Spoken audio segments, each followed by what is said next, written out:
Hvis du er bruger eller leverandør af IBM's powerteknologi og har brug for at udvide din faglige og netværksmæssige horisont, så bør du overveje et medlemskab af Danmarks største powergruppe, Common Danmark. Common Danmark er en forening af brugere, kunder, leverandører, businesspartnere, ISV'ere og andre, der har en eller anden interesse i IBM's powerteknologi. Og det er en lidt utraditionel sammensætning, kan man sige, at man har alle parter samlet i en forening.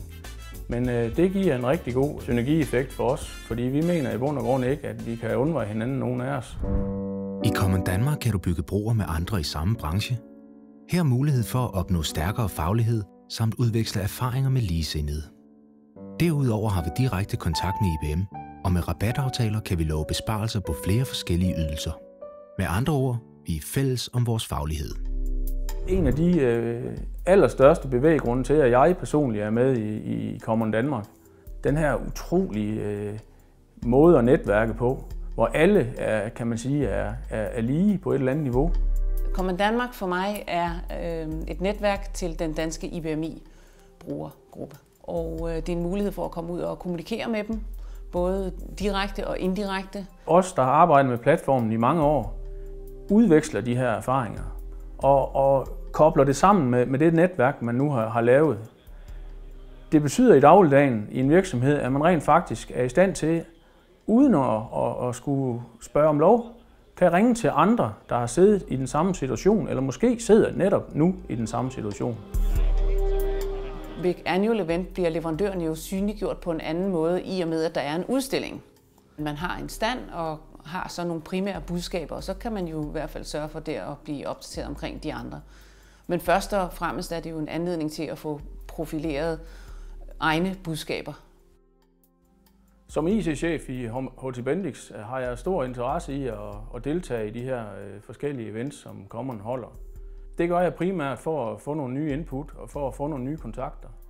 Og der er utrolig mange eksempler på, at mange af de valg, jeg træffer i min virksomhed, har fodfæste i en eller anden form for beslutning, som jeg har taget, fordi jeg har haft de her kontakter. Jeg synes, det har været spændende at få mulighed for at præsentere nogle af de ting, som SOSI arbejder med. Både som helt nye forretningsområder, og også som alternativ til noget, som måske var mere kendt på markedet. Og på den led få mulighed for at få feedback fra de forskellige brugere. Når man har været i branchen i så mange år, som SOSI har, så er det også vigtigt at sørge for at komme ud med de nye budskaber, der er. Og det er Common Danmark Annual Event en rigtig god anledning til at gøre. Ved det seneste event kom jeg i tale med et antal virksomheder, som jeg både kendte, men også nogle, som jeg ikke kendte. Der var et par helt nye kontakter for mig, eller også gamle kontakter, som havde fået et nyt job, som jeg ikke var klar over. Og der er kommet nogle konkrete forretningsmuligheder ud af den dialog. Og det er så sager, jeg følger op på nu, og hvad der kommer ud af dem, det må tiden så vise, men der er flere konkrete sager i gang, og det er jo spændende. Det er positivt.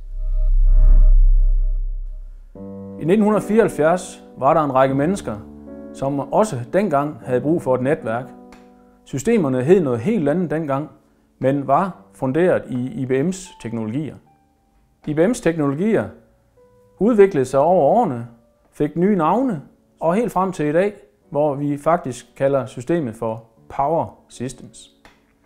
Common Danmark er en forening, der er uafhængig af IBM, men i kraft af et meget, meget langt samarbejde er det helt naturligt, at vi som medlemmer ofte får mulighed for at tale med en IBM'er og får mulighed for at få gode speakere, specialister, helt direkte fra IBM's laboratorier ind i vores arrangementer. Common-navnet er et stærkt brand, og vi støtter os kraftigt op af vores nordiske kolleger, Common Norge, Common Sweden, og vi har sågar også et rigtig godt samarbejde med Common i USA.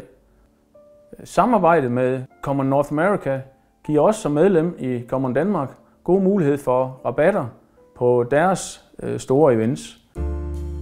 Netop den her event, vi holdt for nyligt, var en kæmpe succes. Vi havde et stort antal deltagere i forhold til det, vi plejer faktisk. Stedet var fedt, der var en god stemning, vi havde rigtig mange udstillere, og hele dagen var rigtig positiv.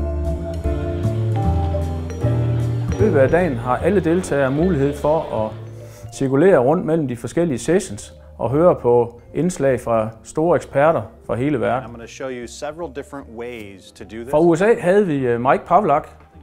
Mike han har arbejdet med POP i rigtig mange år og havde et par sessions, hvor han gik helt ned i dybden med de her dele. Jeg skal først og fremmest have min kodekittel på, jo. Ellers så kan ingen tage mig seriøst. Vi havde også Niels Lisbjerg fra System og Metode til at give os et rigtig godt indblik i, hvad der foregår inden for open source-verdenen, når vi snakker programmering. Ja, de er blevet slugt af noget Java. Ja, og derudover havde vi en hel masse andre speakere, som kom omkring power-teknologien på en helt fantastisk måde. Jeg bruger Common Danmarks hjemmeside som referencepunkt for foreningen, udover at man selvfølgelig har den aktuelle kalender derinde og kan se, hvornår der er events. Common Danmarks hjemmeside har også login-afsnit for medlemmerne, og det skal man også bruge for at kunne tilmelde sig til et arrangement. Men det jeg derudover også bruger den del af hjemmesiden til, det er, at jeg så kan se, hvem kommer ellers til et arrangement. Hello. Bye, I'm leaving. Yes. Okay. I over 40 år har mennesker mødtes i Common Danmark. Det håber vi også folk vil blive ved med i fremtiden.